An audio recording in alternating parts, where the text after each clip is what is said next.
Kate McClellan, pro wedding planner with over 16 years of experience helping more than 400 couples down the aisle. I started Planning Collective to help all couples get through the overwhelm of wedding planning by sharing my actionable tips and tools that I've used over the years working with my clients.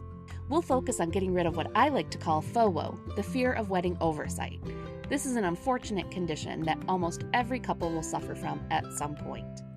Let's get you back to enjoying the planning process. Here we go. Hey guys, Kate here. Welcome back to another episode of the Wedding Planning Collective podcast. Last week's episode, we talked about everything wedding venue, and this week we're going to be talking about building out the rest of your wedding vendor team. Before we get started though, I have a huge favor to ask of you.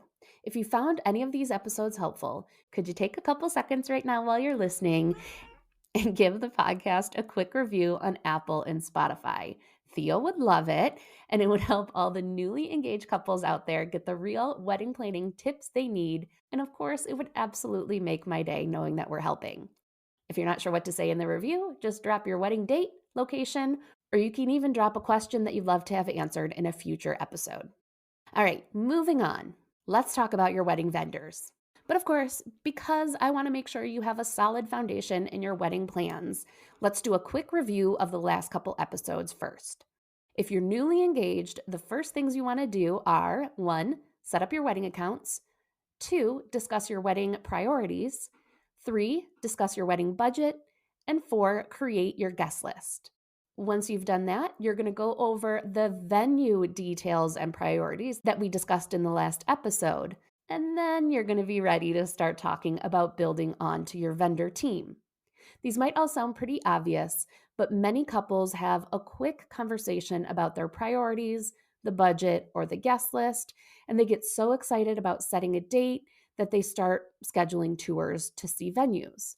And while the venue will likely be the first thing that you formally book, committing to a venue and other vendors too quickly can totally derail the rest of your wedding planning.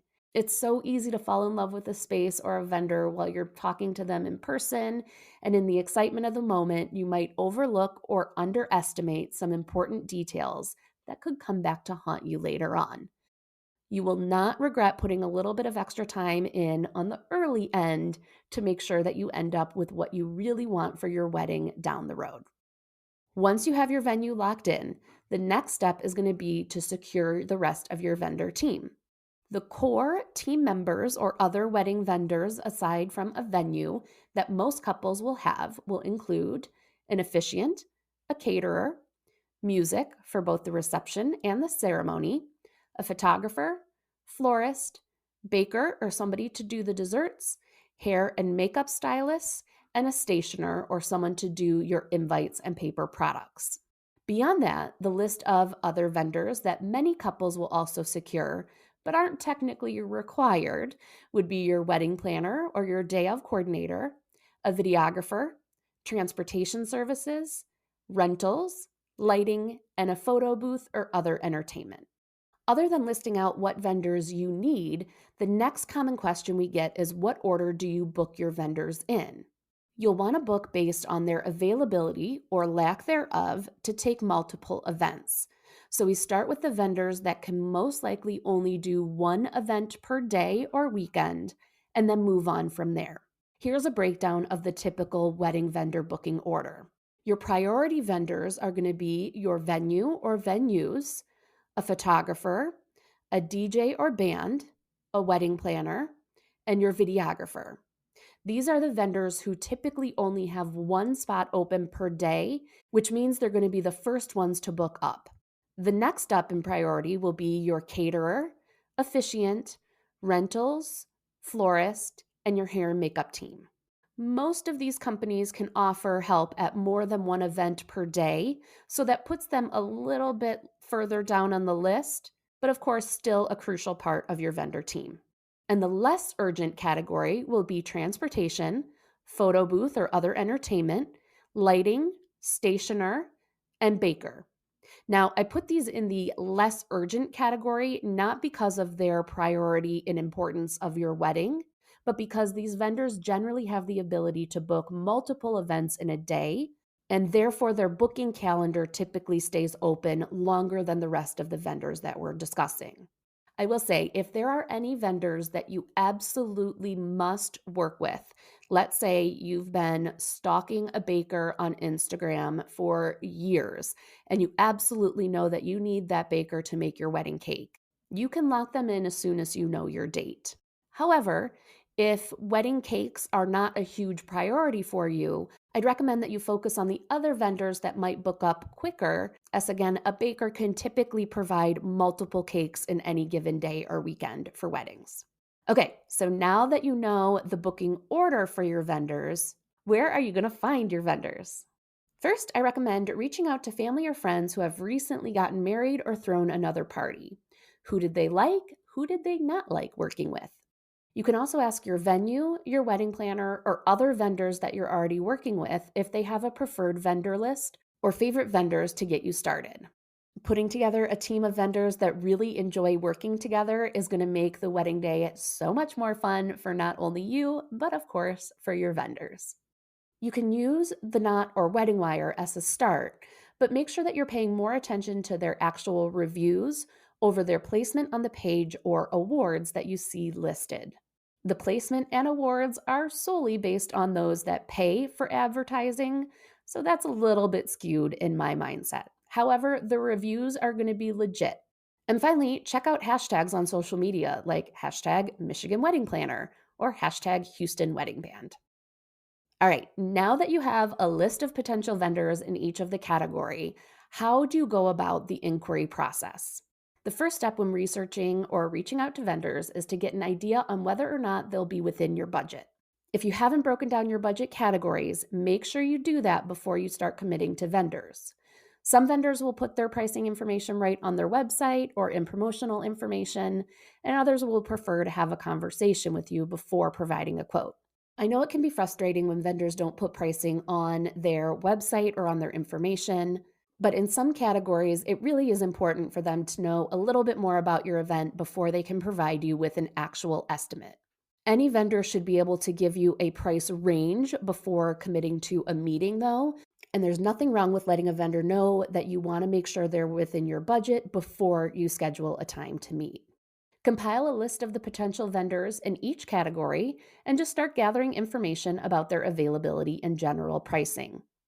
If you're ready, you can set up an appointment or just let them know that you're in the initial stages of getting information and you'll get back with them as soon as you're ready to schedule that call. In most markets, the lists of vendors on websites can be endless and very overwhelming. I suggest you start narrowing them down to 2 to 3 choices per category first to really compare and meet with. If you're unsure after talking to them, you can move on to adding another couple of options into the mix. Don't overwhelm yourself by feeling like you have to talk to all of the potential options. You're going to get burnt out and they're going to all start to blend together. Moving on, let's talk about what to expect with your vendor meetings. Most importantly, don't feel like you need to have all the answers before you set up meetings. You don't need to know what kind of centerpieces you're looking for or how many hours you're going to need for photography before you set up your meeting with your florist or photographer. If you know that you're interested in meeting with a vendor, book an appointment sooner rather than later. You can secure a vendor prior to knowing all of these specific details, like how many centerpieces you'll need, or even if you want to add in those additional hours. You don't want to lose out on the vendor's availability, and they can help you figure out the answer to those as you work through your wedding details. Keep in mind when you're talking about budget to the vendors that you'll want to leave a little bit of wiggle room in the package for things like taxes, setup fees, gratuities, or other additional expenses that you might not anticipate. So if you have a tight budget and a vendor that you're talking to is right at the top of that, make sure that they know this is the top of your budget. So if there are any additional costs, they can make sure to talk to you about that in advance. While you certainly don't need to have all of your answers ready to go before you meet with vendors, make sure that you have some questions ready to ask them. You can find a list of questions to ask potential vendors linked by category over at planningcollective.com/vendor questions. Take a look through those lists on wedding vendor questions and add some of your own in based on your priorities. When it comes to personalities, there are a few categories that meshing with your vendors is going to be important, and then others where it's less important. Your wedding planner, photographer, videographer, and DJ or band leader are going to play really important and visible roles in your day.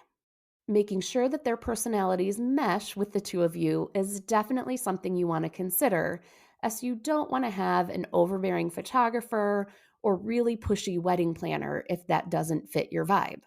Now, on the flip side, while it's great if you get along with the rest of your vendors, your baker, stationer, rental companies, and other vendors won't be quite as in your face on your wedding day. So, if you're not best friends by the end of your planning, it's likely not going to make a big impact on your wedding day. And finally, listen to your gut. Sometimes there's not a right or wrong answer. You're just going to feel pulled in one direction over another.